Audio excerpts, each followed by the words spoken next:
The broadcast is now starting. All attendees are in listen-only mode. Hello, everyone. Welcome to VolunteerMatch's Best Practice Network webinar of April. I'm very excited to welcome Jason Saul, CEO and founder of Mission Measurement, for a second webinar with us.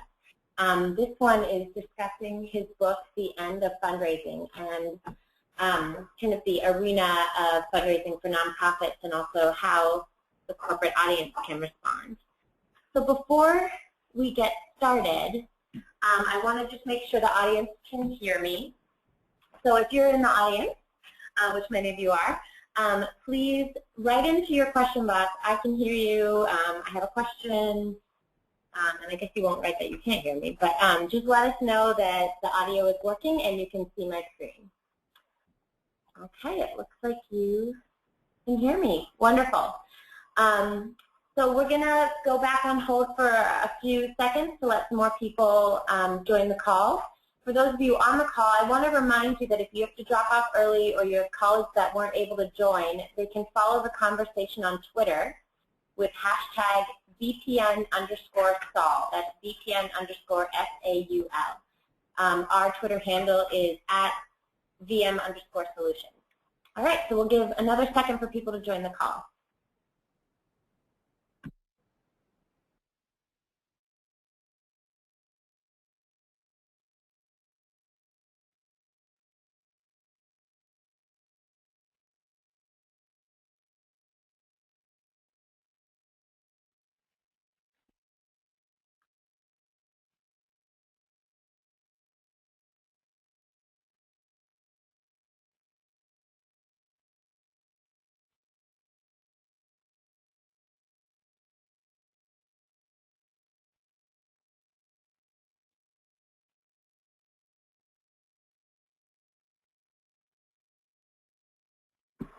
All right, now that everyone's on the call, we'll get started.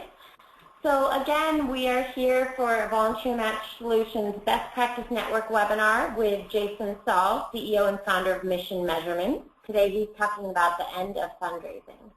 For those of you on the call, if you have any questions, type them into your question box and we will respond to them at the end of the call, or if it's something pressing or timely, I can interrupt Jason and pose the question. And those of you who might have to drop off early or you have colleagues who weren't able to join, they can definitely pose questions or follow the conversation on Twitter with the information here at the bottom of the screen. So without further ado, I'd like to turn the presentation over to Jason. Jason, are you on the line? Yes, I'm here. Hi, Jason. Thank you for joining us. And we are on your first slide, and I'll let you take it away. Okay, great. Thanks, everybody. I'm glad to talk to you. I'm broadcasting here live from Cambridge, Massachusetts. And last week I did a webinar from the Chronicle of Philanthropy live from Oxford, England. So I got Oxford and Cambridge covered. So thank you for allowing me to cover both sides of the Atlantic here. I'm really excited to share this with you today. This is based on a lot of research that we've done and a book we just wrote on the end of fundraising. And don't worry, it doesn't actually mean that we're all out of a job, but it does mean that there's a fundamentally different way that we have to go about doing our work and providing the value propositions to our work. And I've been talking with a lot of you. I just taught a class at Kellogg at Northwestern the other day and been speaking in different workshops, and I really would love to have you ask questions. And so I'm going to go through these slides at a relatively forward clip so that we can get to the Q&A. I'm not one of these guys that's going to take up the whole hour talking, because I do want to engage with you. But I do want to put out some provocative ideas and some research that we've been seeing that I think will help you think about your work in a different way. So on the next slide, really talk about what Jeff Immelt, who's the CEO of General Electric, will say is a complete psychological, social, and economic reset that we're going through today. And that doesn't mean that people aren't spending money in this economic downturn, and it doesn't mean that nonprofits are going to go out of business. But it does mean that in a reset world where people are looking for something different economically. It's not that the federal government's going to shut down forever. It's not that people just want to make spending cuts or that we want to be able to invest more in programs. It's simply put, whether it's in government, in the corporate sector, or in the nonprofit sector, is that there's a flight to value. A flight to value. And that's what the reset world is about. It doesn't mean people are spending less. It means that people want value. And what value means in the nonprofit sector is something that we really haven't thought about. We've thought about accountability. We've thought about results and performance. We've thought about outcomes. But we really haven't thought about what does it mean to create value. And what that means in our world, in today's economic situation, is that social outcomes now have economic value. The big aha of our research was that social outcomes now have economic currency. They mean something. On some level, we won. Everything that we've always said is true. How important education is, how vital the environment is to our lives and to the economy, how important it is to get employees engaged and have meaning in their lives. All of these things are now accepted by investors, by consumers, by employers and corporations, and by government. As a result, we have a different type of currency that we can use as nonprofits. We don't necessarily need to fully emote and convince people on an emotional level about our work. We actually can now show them the real impact on their lives. And my wife has friends who are paying $18,000 a year for kindergarten in private schools because the public schools are so bad. That's creating real pain. Companies are, I was just here at Harvard recruiting, and I was talking to some students yesterday, and they are telling me that they literally are taking lower salaries to go to companies that treat them well, where they stand for something good and have good employee volunteering programs and other things to make it an emotionally engaging work environment, then places that are paying a lot more that they hate.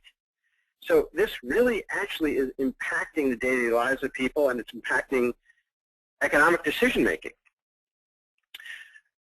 So I really think that the takeaway of all this is that when you think about the reset world, not only does it mean that social outcomes have economic value, but it also means that we really need to rethink our business model. Because if, in fact, what we're doing has an impact on the bottom line of companies and on people's pocketbooks directly, then instead of just making people feel good about our work, we very well may need to start selling our work in a fundamentally different way.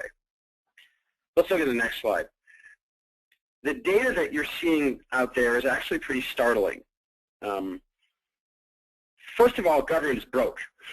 If you didn't believe that until today, you can believe it right now, because the whole thing is about to shut down in a day or two. We have no money. We are $1.5 trillion in debt at the federal level. States are $140 billion in debt collectively. Government's broke. They can't continue to fund social programs the way they've been funding it in the past, and it's not going to happen at the level it's been happening for a very long time. But at the same time, last year in the third quarter, corporations generated $1.6 trillion in profit. $1.6 trillion in profit. At the same time, the government generated $1.5 trillion in debt. For an entire year, the corporations generated that much profit in one quarter. This was the largest profit ever recorded in corporate history. Think about that. That's unbelievable. But if you're going to play in one sandbox or another, where are you going to look for the funding for the work that we need to do? It's going to be where the money is. So first of all, government is broke, and a lot of money is sitting on the books of corporations. On the next slide, we see another really important trend, which is that charity is declining. In fact, donations are falling at some of the steepest rates ever recorded in history. 20% declines, and no indication that that's going away. So in an era where government is broke, philanthropy is declining significantly, we really need to think about where are the sources of revenue for our work. And I would also say that even though philanthropy is declining, it's also getting more expensive. not just because people are chasing fewer dollars, but if you really think about it, if any of you have ever bought mailing lists for donors, we really don't have a lot of leverage. We're chasing donors who have an affinity to give, or are rich, or own assets of a certain amount, or have given to some other charity in the past. But the fact of the matter is, what we're really doing is trafficking in the currency of psychic benefit. We're selling feel-good, right? And there's a lot of feel-good to go around. In fact, there's 1,400,000 reasons to feel good about nonprofits. So how do we distinguish ourselves from other charities when all of them feel pretty good? There's volunteering opportunities at most every social service agency, most every major charity in the country. Just saying that ours is going to feel a little good than someone else, or we have a relationship, or here's a picture or a story, is just not enough compelling evidence to convince people to give us money. So the reason why the cost of fundraising is so high, $20 for every $100 raised for nonprofits versus the cost of corporations attracting capital is $4 for every $100 raised, is because the people that we're selling to, and this is on the next slide, the people that we're selling to are not the ones who are consuming our work. We have no leverage because we're selling feel-good. No one has to have it. It's just nice if they do. Think about it. No program officer at a foundation is going to get a bonus if they give you a grant. No program officer at a foundation is going to get fired if they don't give you a grant. The money that they're dealing with in foundations, and even in corporate foundations, has already exhausted its economic value as soon as the tax deduction was given. So we're talking about dead capital for the most part.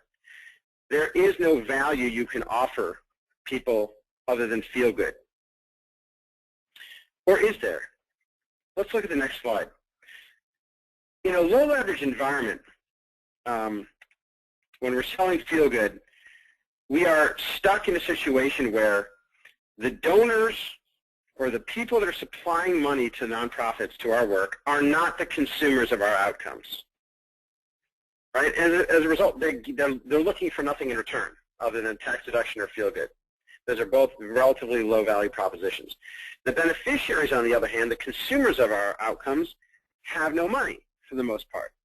So nonprofits are stuck in this impossible dichotomy between the suppliers of money having no value associated directly with our work, and the people who value our work having the money to pay for it. So of course we can't have any leverage. But if you hit the next slide here, you'll see there's a third way. And what I'm suggesting is that we think about a new category of stakeholders that aren't psychic beneficiaries and that aren't the people that are consuming our work but are economically disadvantaged. It's a third set of people that have emerged from our research and measurement of the people who economically value our work and have an ability to pay. These new stakeholders are what I term impact buyers. If you click it one more on the slide, you'll see the title there for the next set of stakeholders. But our current stakeholders are what we call basic owners or psychic beneficiaries, right? The new set of stakeholders that I'm suggesting, and Megan, can you click one more forward here? Are impact buyers. And if you buy the fact that we live in a social capital market where social outcomes have economic value, then we have permission to look at a new category of stakeholders for our work. Not the feel-good people. I'm not saying you should leave them behind, take their money, but you have no leverage there. Where we have leverage are the people who value our work and who have an ability to pay for that. Those are corporate partners, beneficiaries that are consuming our outcomes and have an ability to pay. For example, I just had a breakfast with one of the board members from the 1 Acre Fund this morning, and they're helping smallholder farmers all over the world, particularly in Kenya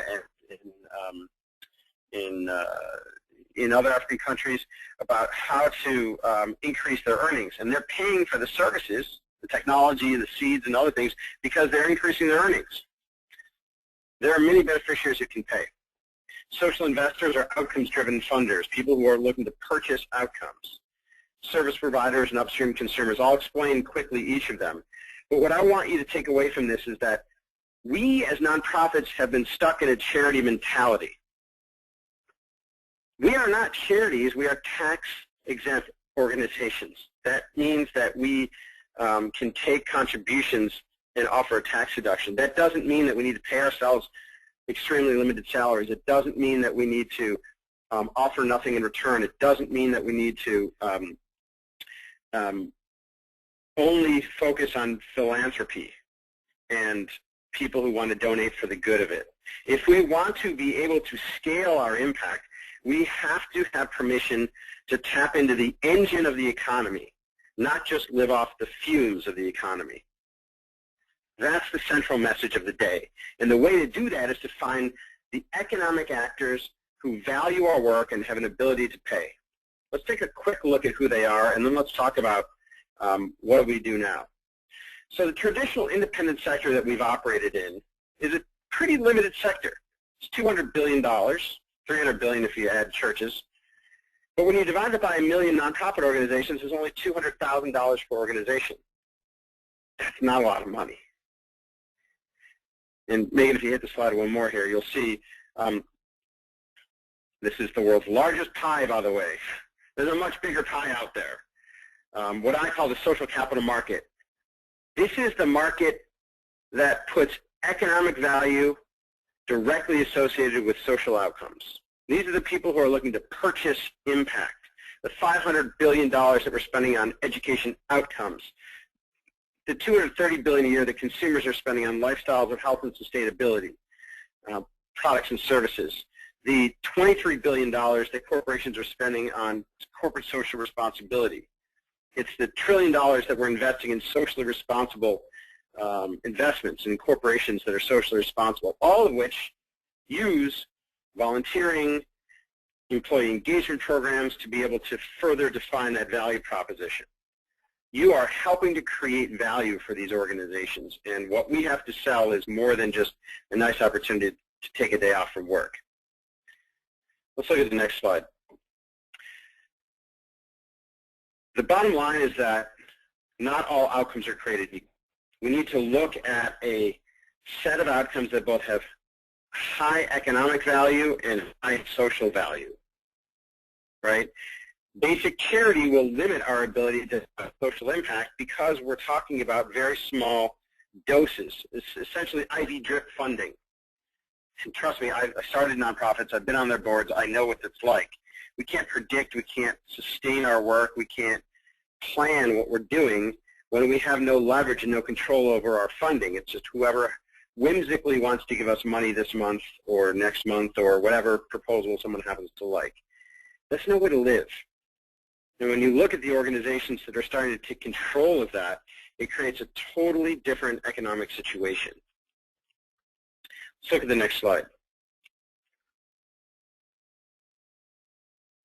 So the formula is simple. First, we need to capture our impact. Understand what are our outcomes. Second, we have to figure out how to market our impact. Who values those outcomes and has an ability to pay? And third, how do we sell our impact? It's not just the case for support that you'll find on the AFP website about explaining your mission and vision and values and history of your organization. That's not selling, that's explaining. Selling is developing a direct value proposition to those impact buyers that says, here's what I can do for you by achieving my mission. I was giving the example the other day of an organization we worked with in Canada that works with youth to get them socially engaged. Now, historically, this organization has only ever raised $300,000 from corporations. But they went to one of the biggest technology companies and they said, hey, we got 1 million youth on Facebook. We get kids coming to these huge rallies to get them excited about social change and to make a difference in the world, and we think you can be a partner in doing that. Not only do we want your employees to volunteer, But we want to help you solve a business problem, which is that Apple has 50% market share of the cell phone market. Android has another 40%. You guys are fighting for 10%. The youth market is the fastest growing cell phone market out there. But there's only two ways to compete for kids. One is on technology, which you're not going to win over Apple, and the other is on brand.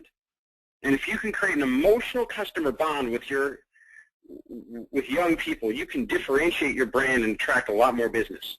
We can help you do that. And we can help you achieve your business goals by advancing our mission. This year, that company cut them a $6 million check.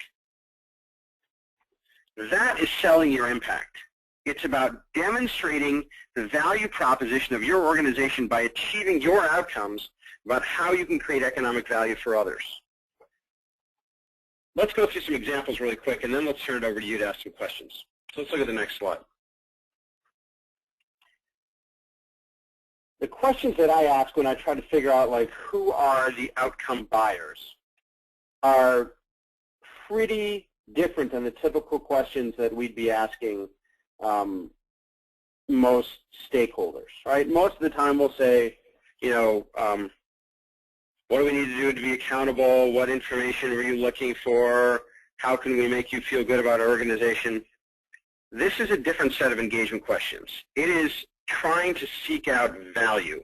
And these are the questions we use to tease out or identify impact buyers.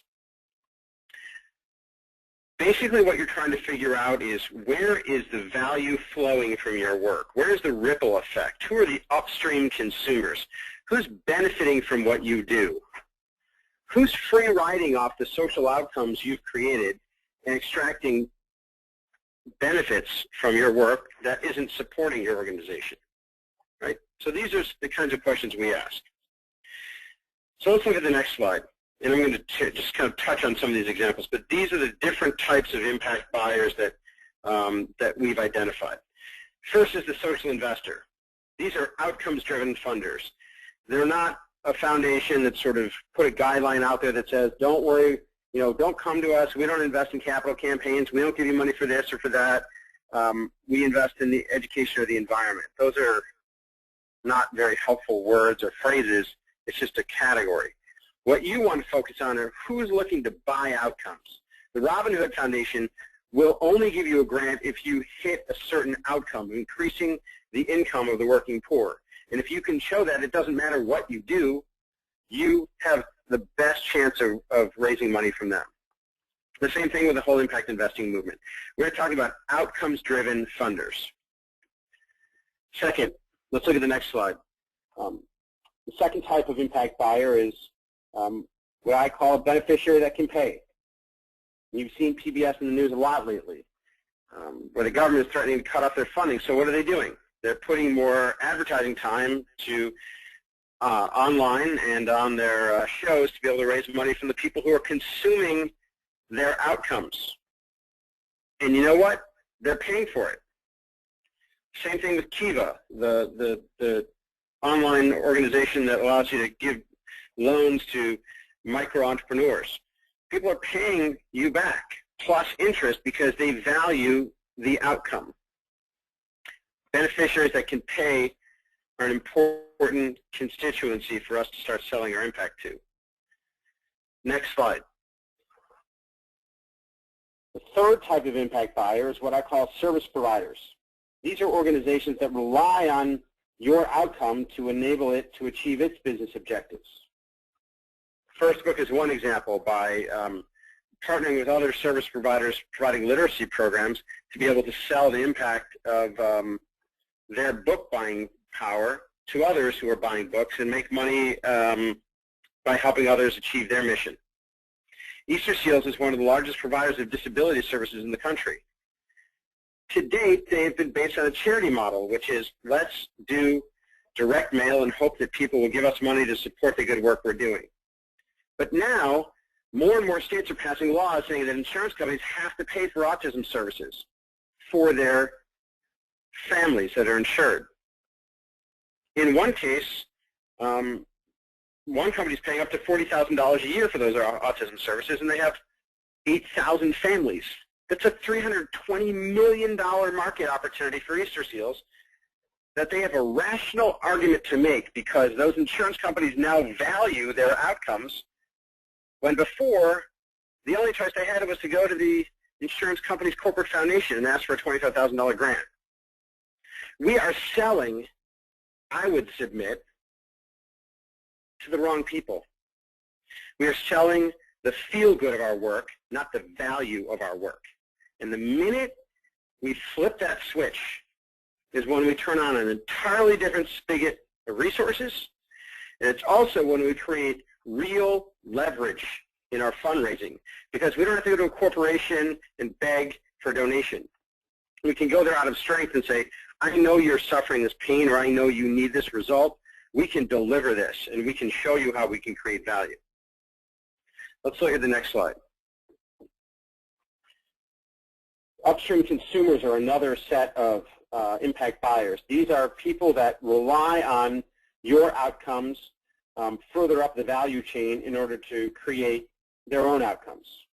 This is the example of a public school that's a school for the performing arts that used to raise money only from philanthropic sources, but when we spoke to them, they said, well, where else would we go to the money? And I said, well, who values your outcomes? And they said, well, there's all the performing arts institutions in the country that want the best talent from us. There are the recording studios that want the best singers.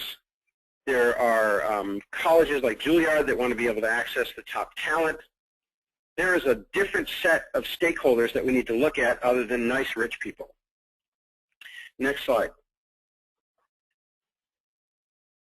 Corporate partners, finally, right? And these may be the most obvious, but again, I would submit that most of us are going through the back door when we approach corporations. Take another look at Easter seals. Typically, when they have approached corporations, they've said to corporations, you know, we are doing great work, and we'd like your foundation to give us a grant. Or we go to the CEO and say, you know, hey, out of the goodness of your heart, maybe you have a kid who has a disability, can you support us? But what we realized were there were upstream consumers as well, that many of the companies had employees who were using Easter Seal services for their kids that were disabled or for their elderly parents that needed adult daycare. And that because they were using the services, they were significantly reducing absenteeism in the employee ranks, which was saving the companies millions of dollars. Moreover, there are many corporations who actually aren't using Easter Seal services and have high employee absenteeism rates because parents are staying home to take care of their sick kids or staying home to take care of adults that need help. And they could severely reduce the burden on those companies by simply using their services. That is a sale of an impact, not an ask of a donation. And it's a different door to go through. The same thing with Kraft here. Kraft's in pain right now, not just because they ate too much cheese the other day. I mean, they're in pain because the places where they source coffee from are in tremendous political turmoil, and they need to develop alternative sources of cocoa. So going to them and say, hey, I'm doing really good work in international development, can you give me a grant, is great. But going to them and say, hey, I know you need to diversify your sourcing of cocoa farming. We work with farmers every day. Why don't we teach them how to be cocoa farmers? That will get you a totally different category of funding from Kraft than the philanthropy. In fact, if you ask Perry Yateman, who's a senior vice president over there, she'll tell you that you can either play in a $30 million foundation pot, or you can tap into the $30 billion pot of our corporation. Which would you rather have? So those are the different types of impact buyers that we think about when we think about how to sell our impact.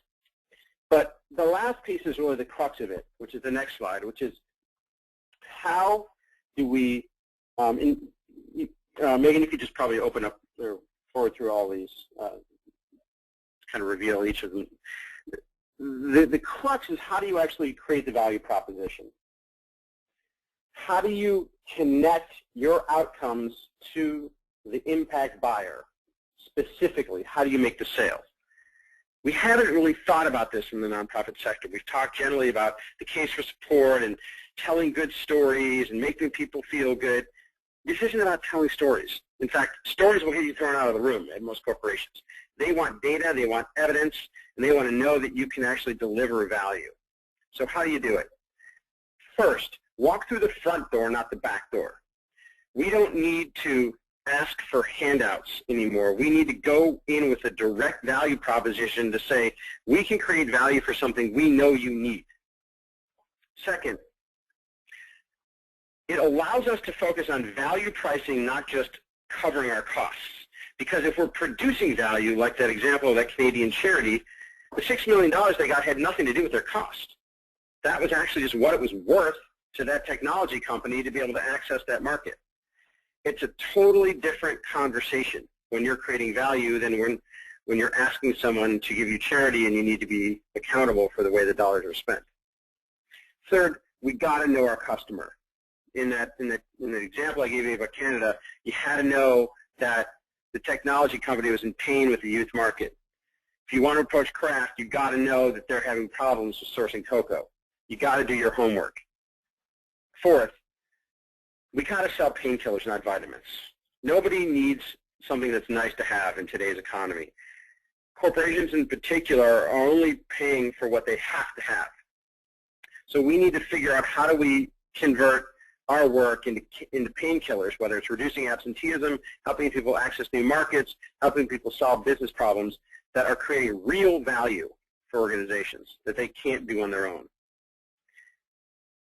And the traditional way that we've approached organizations has been to talk about our programs. Hey, you know, we're doing great work here. This is really valuable. We've done this program for 10 years. Here's a picture. Nobody cares, right? Well, I think one of the chapters in the book is it's not about you, it's about them. What people want is outcomes. They want to know what are the results of your work, not necessarily explain what your program does. They want to know what results are going to benefit me. At the same time, we can't oversell. Right? Going into saying you're going to raise the company's share price, you're going to help them sell more, it's just not legitimate. We need to make sure that we are being, we're backing up what we're saying with data and that we're being credible in how we make our propositions. And finally, all of this counsels us not to waste time on funders that aren't outcomes driven. If it's a corporation or if it's a philanthropic foundation that isn't clear on what they're trying to accomplish, it doesn't have a clear set of outcomes that they can tell you about or articulate, but are just sort of putting out generic statements about supporting the arts or education and are more relationship driven or what I call idiosyncratic, don't waste your time because you have no leverage in that situation. And at the end of the day, you have a fiduciary duty in your organization, not just to not waste money, but there's another fiduciary duty that the law implies. It's called the duty of obedience to the mission. And that requires that we maximize the use of resources to benefit the mission. So if we're wasting time chasing a $10,000 grant for 6 months or a $25,000 grant, we are actually hurting our mission. We need to find the best, most effective way to maximize the resources to achieve our mission. Now, I'll also say that this does not counsel us to go chase the money and either prostitute our mission or sell out the ranks of our constituents to a corporation. That's not what this is about. This is about speeding along the path of your mission and in the process connecting the value you're creating to others. There was a food bank the other day that we worked with in a seminar, and they said, well, how do we sell our impact, Jason? I mean, all we do is provide free meals to hungry people. And I said, well, let's go through the methodology, right? What outcomes do you produce? And they said, well, you know, we're giving out meals.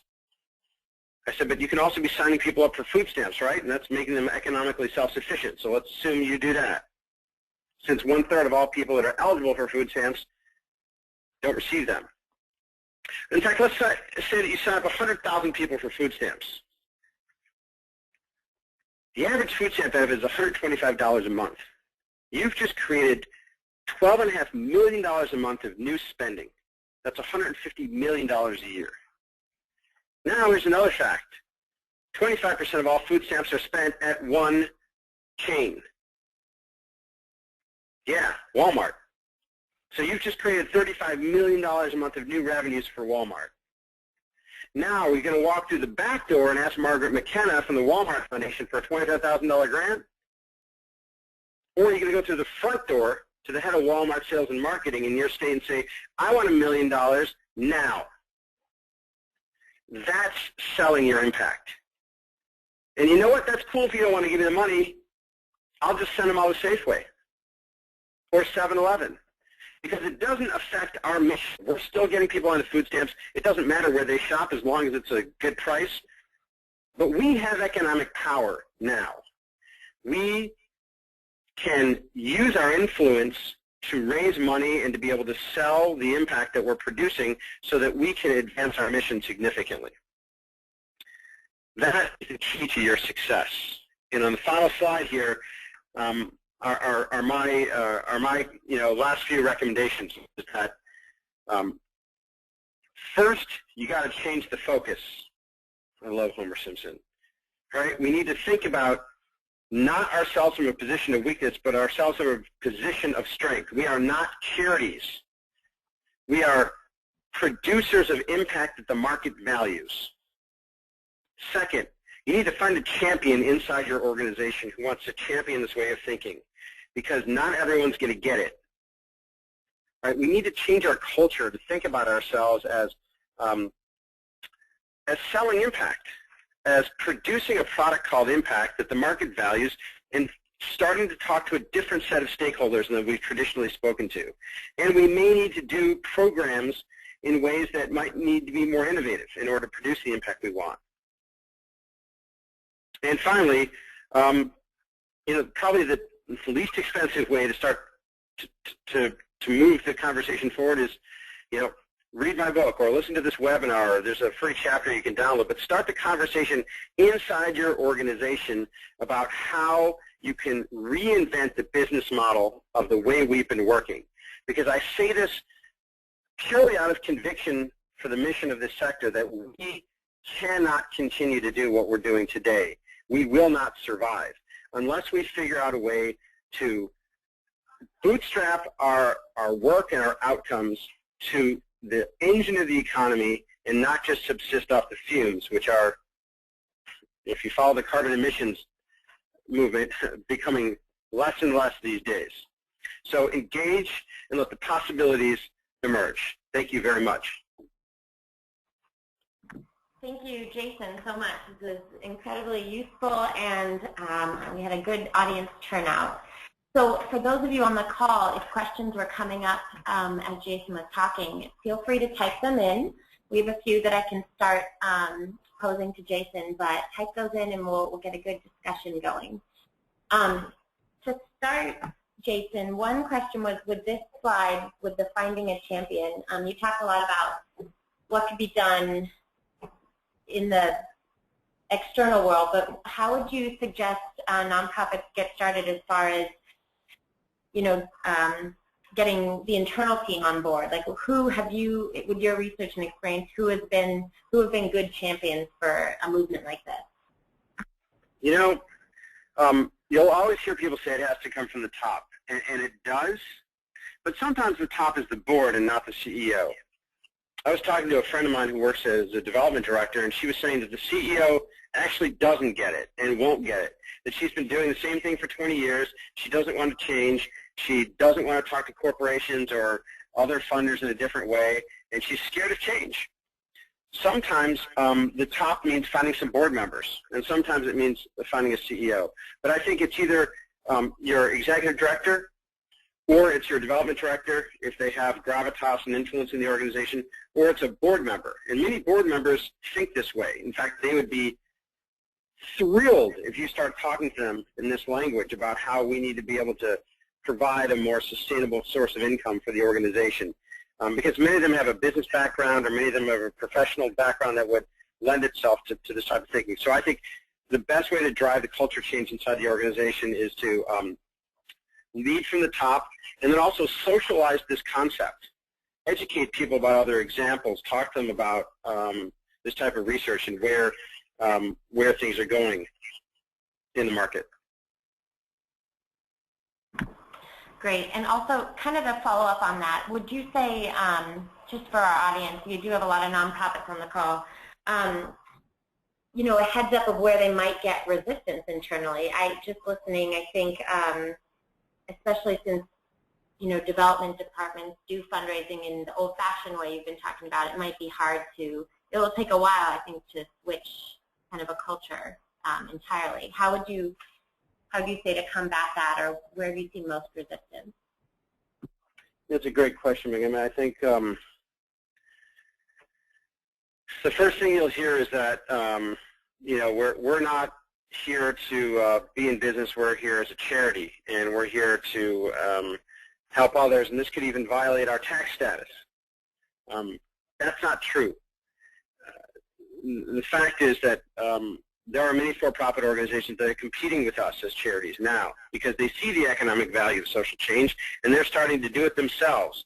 They're doing nursing homes. They're providing autism services. They're providing health care. They're providing literacy services and tutoring services and everything like that. So I think we have to compete in the market, and we have to recognize that there's competition.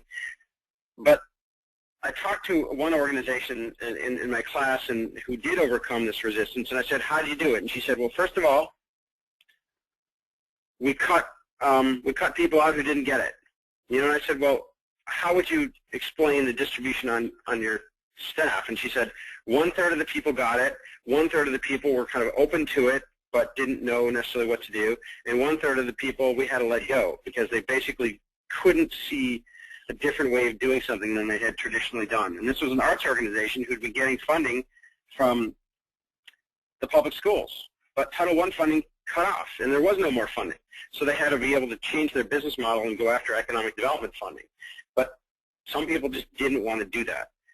I think that's a last resort, but I do think that there will be people that just don't get it and don't want to get it and don't want to think in a different way.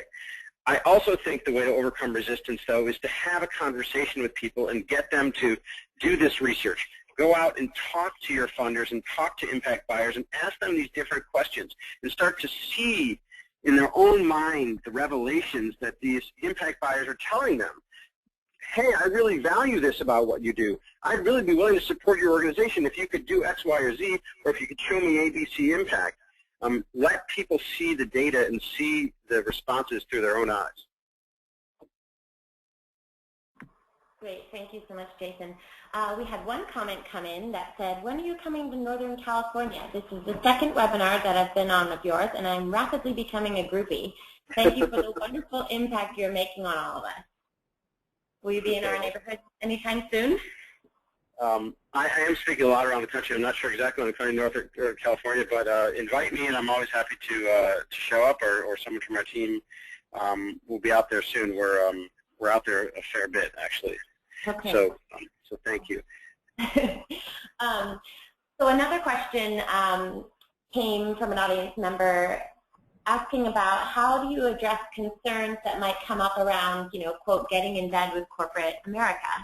You know, I think the Kraft example is a good one, or the Walmart food stamp one you suggested. How would you respond to those concerns? Yeah. Well, look, I think about it this way.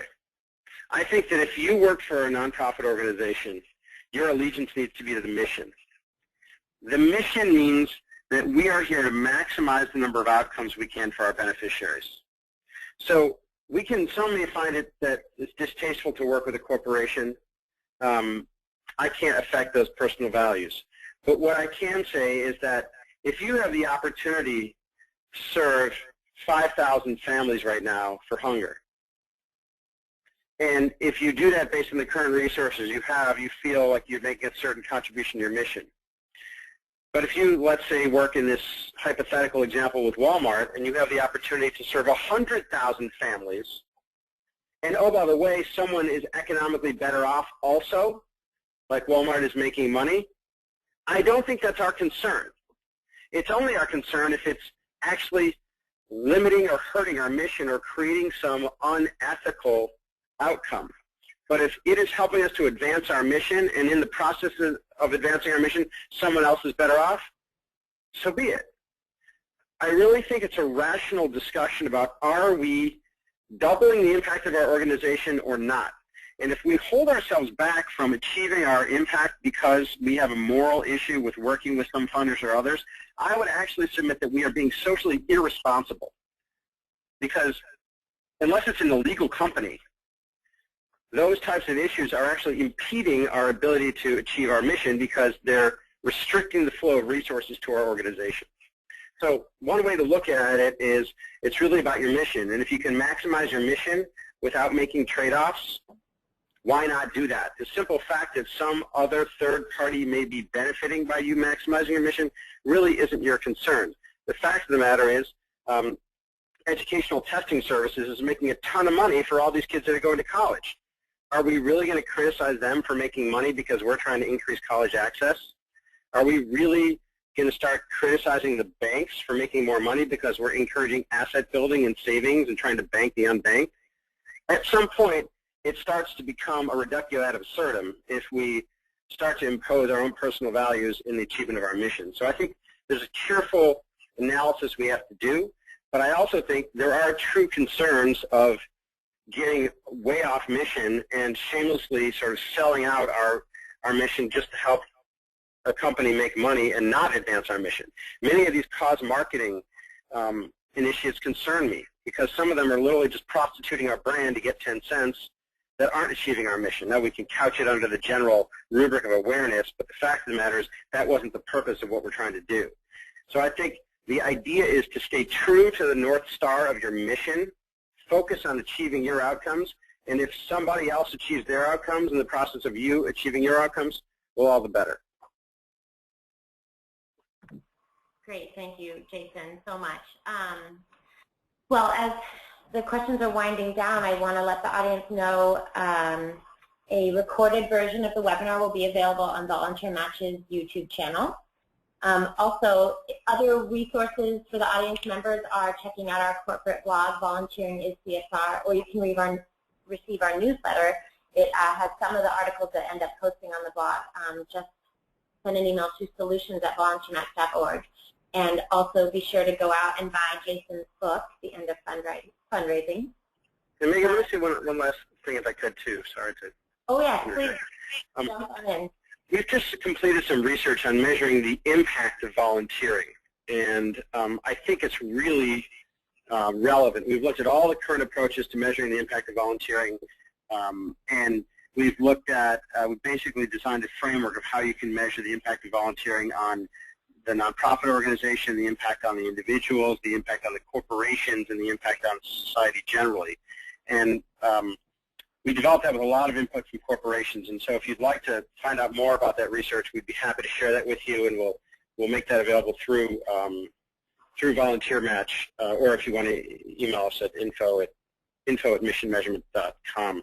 Either way, but I think there are specific ways of showing the contribution that you're making through volunteering to achieving certain impacts, both for corporate and for other beneficiaries, and I think that's really where the rub comes in to selling our outcomes. So thanks for allowing me to share that insight.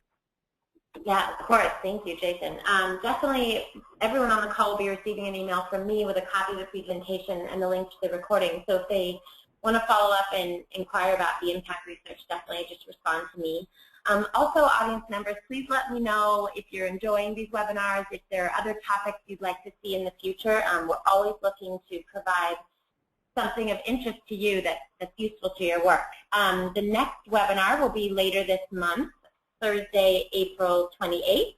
We'll be hearing from the VP of Workforce Readiness from Corporate Voices, John Anthony Meza. The webinar is Creating and Sustaining Successful Business Community Partnerships. So check back on the BPN website to register for that. And Jason, thank you again for joining us for a second webinar, and I look forward to working with you again. You bet, guys. Thank you very much. Thanks. All right.